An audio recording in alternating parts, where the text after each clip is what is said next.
gikurikira umuntu aho agiye hose. Iyo uhagaze nacyo kirahagarara, iyo udakomeye kiragusenya, iyo utizera kiguca intege, yewe cyanaguhirika.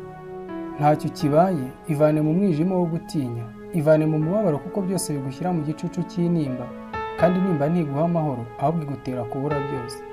Buri muntu wese agira inkuru abasha kubara ndetse n'izo atabasha kubara.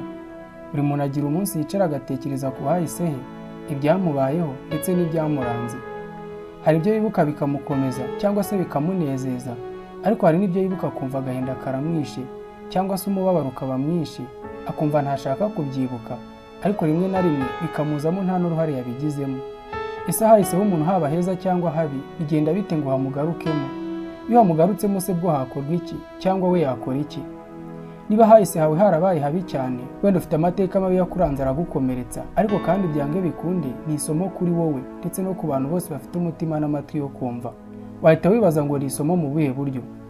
Ariko se kuki uyu munsi tuganira ku kababaro, igikomere cyangwa se nimba y'umuntu yatewe n'ikintu runaka cyamubayeho? Kuko burya hari benshi bafite ahahise hatagenze neza, baranzwe n'imiryango, barakubiswe barengana, cyangwa se barabuze ababo kubw'impamvu runaka zitandukanye.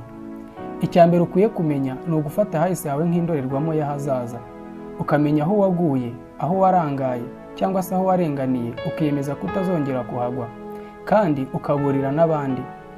Ariko hari ikindi kintu ukwiye kumenya: agahinda, umubabaro ukwiye kubaho ubirwanya bigashira. Amarira ya buri munsi burya ntatuma ubona imirasire y'izuba. Agahinda kawe ujye ugafata nk'urukiko.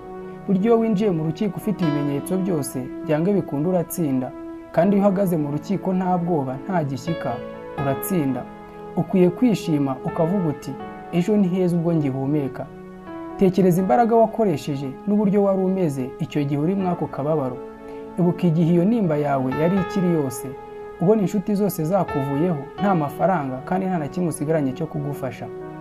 Ushobora no kutibuka neza uko byagenze ngo ube umeze uko uri ubu ngubu. Ibaze ko ibi byose byakubayeho kandi ukaba ugihari, nyamara byatari icyo byashakaga. Reka tuvuge ko ari nk'amazi yituraga ku rutare. Ninde rutare rw'ibyo byombi? Ese ni wowe cyangwa ni ahahise hawe habi? Urutare ni wowe, kuko aho hamaze guhita, ariko wowe uracyagenda, uracyakora kandi uracyiyubaka. Burya ahahise cyane cyane iyo ari habi, uba ufite agahinda kameze nk'urukuta rw'amagambo rudasanzwe, rwubatswe n'abantu badashaka kukura.